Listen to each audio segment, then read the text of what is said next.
last time we read, which was Tuesday, can you put that book down while I read my book? Thank you.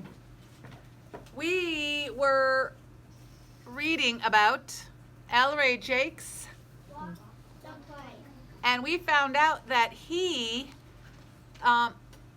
might feel, I don't know if it's true, but he might feel that he's not really happy with the way things are going, and that he's getting the name, not the tallest, not the strongest, but a name that doesn't make him feel good. He's not the funniest, he's not the friendliest.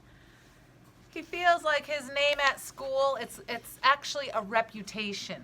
We have some people who have a reputation of being the quietest, or the loudest, or the funniest, or the best friend, or the smartest, or we get reputations. Number one, well, let me just tell you, a reputation is about what people think about you. It's not who you are. A reputation does not define you. If you are the best swimmer on the swim team, you might have a reputation for being athletic, but it doesn't mean you can play table tennis excellently with skill. I'm talking about myself right now. I was super good in high school swimming. That was a couple years ago. It doesn't mean I'm super good at everything.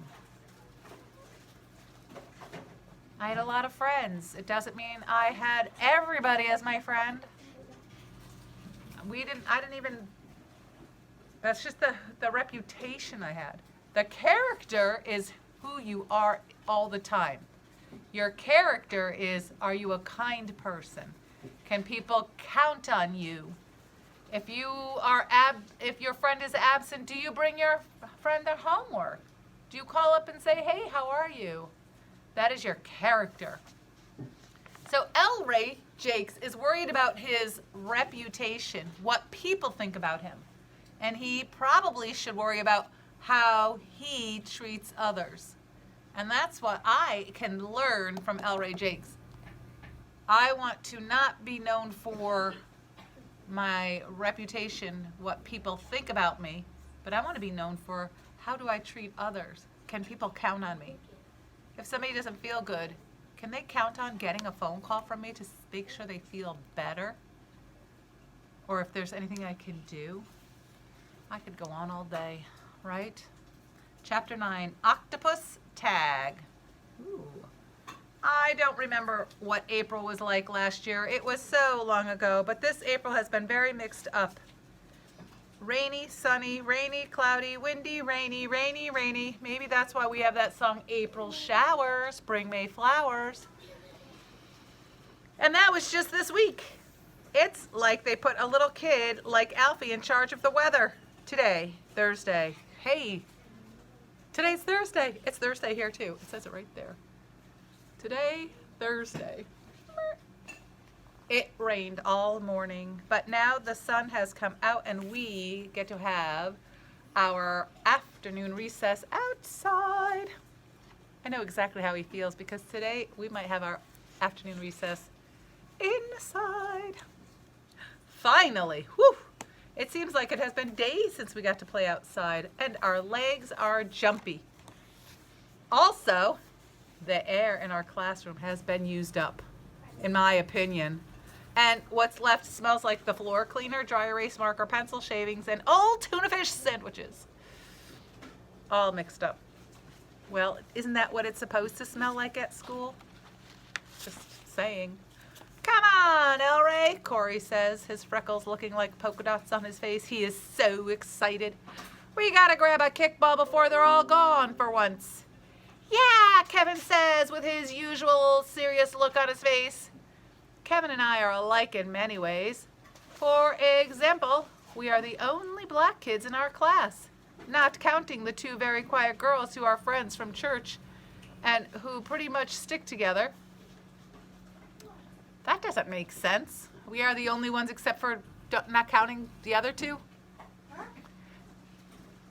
What grade is this? Oh, third grade. Who are these? Oh, I don't know. Kevin is a lot more careful and calm about things than I am, though. He never loses library books or forgets permission slips. to get signed, and he has never had to go to the principal's office in his life, not once. But even though we hurry as fast as we can, Jared and Stanley reach the big net of kickballs first. Jared has rounded up all 5 of the balls like they're a bunch of red rubber eggs. And he is the rooster in charge of guarding them. I can picture one of you guys grabbing all the recess balls and trying to guard them all. Sorry, he shouts, but we're practicing our kicking today, and we need all of the balls. And his friend Stanley grins and gives us the thumbs down sign with one of his other hands. And the loser sign on his forehead. Not nice. I can't even believe I read that part. I usually skip those parts, which you're not allowed to do at our school. Yeah, that's why I usually skip those parts. But he does it anyways. And of course, no one catches him. Go have a seat. Thank you.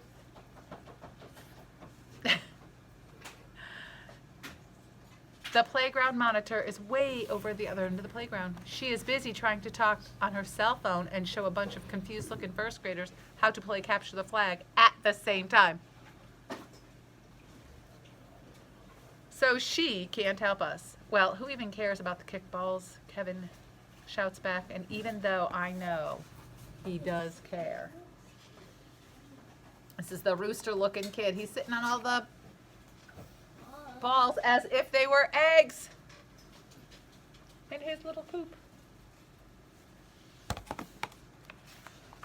I know he cares because he wanted to practice his kicking too. I'm not sure why, probably to improve his soccer skills. Yeah, and anyways, I yell, we're gonna play octopus tag and you can't. I don't even know that game. Don't even want to. Jared's voice floats back over the heads of the jumping rope girls who are chanting, Miss Mary Mac, Mac, Mac, as they jump up and down. Please don't step on papers. You bend down, pick them up. That's what a caring friend does. And you say, is this yours? Is this yours? And if not, you could take care of it. If you want to be known by your character, you have to do things that prove your character. Boys would get strangled if they tried that Miss Mary Mac thing, but Jared sounds a little less sure of himself than before because octopus tag is our class's newest fun discovery. I guess different people play it different ways, but here is how we play it. One person is the octopus and the other kids stand far away in a line.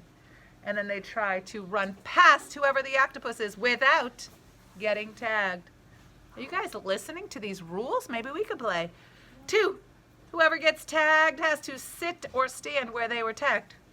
Sounds like freeze tag. And not move. Then they try to tag someone else and the kids run by the next time. Pretty soon, there are a whole bunch of kids helping the octopus.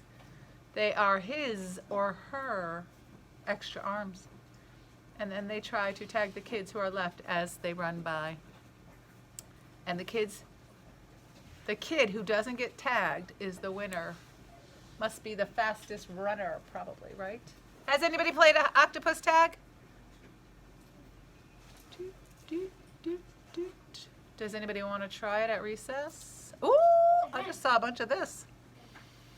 So friends at home, get your moms and dads to get running around the yard with you. Sorry, moms and dads. It's really fun. Only the more kids, the better. Who wants to be the octopus? Kevin asks, looking around. I do. Corey says, I do. Donnie says, I do. Cameron says, I do. Laura says, I think we have a lot of people who want to be it.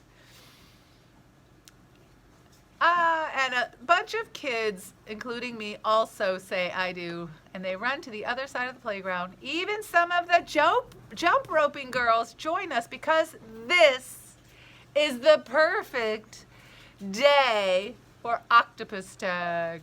It's the kind of day when you could just keep on running forever. The clouds are puffy and white, like in the cartoons, and the wind is blowing them around. I think the wind is just as happy as we are. Girls and boys, he is describing the weather we had earlier in the week. So beautiful. Jared and Stanley watch us get ready to start the game. I have to just go back and look.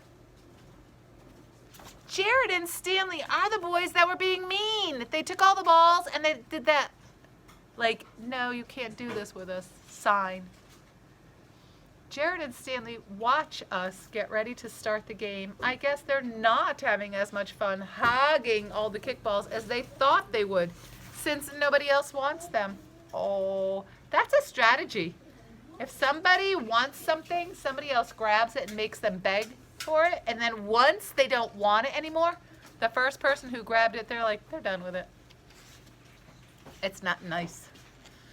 Okay, go, says Corey, and we run towards him, screaming our heads off as we try to get past without getting tagged. Who here is a good screamer? Who wants to show me? Oh, just kidding. You have to show me outside. Yes, thank you. But Corey is a very good athlete. He's the champion swimmer, remember, and he tags 2 kids. Kevin and one of the church friends. And by now, Stanley looks like he wishes he could play octopus tag too. Ooh, that's why the chapter's called Octopus Tag. Interesting.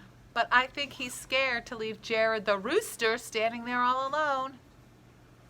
Guys, do what you want, not what you think other people want you to do. The second time we run screaming across the playground, Kevin almost tags me. He just barely misses my arm. In fact, but Emma, Fiona, and another kid I don't know very well get tagged, so now the octopus has lots of arms. 12, I think, and I do get caught. And the next time we run across the playground, it's by Fiona, of all people, who blushes when she touches me. Sorry, EllRay, she says. Like I said before, she's shy. That's okay, I say, panting a little as I freeze in place. By now, there are only a few kids who haven't been tagged, including Cynthia, Heather, and Cry. But all of a sudden, Jared and Stanley are standing with them, getting ready to run. You almost got it. Maybe that's Fiona. Oh, now they want to play. Isn't that interesting? So what happened? They tried to control recess and no one fell for it. Everybody went to do their own thing. Bum, bum, bum. What is EllRay known for?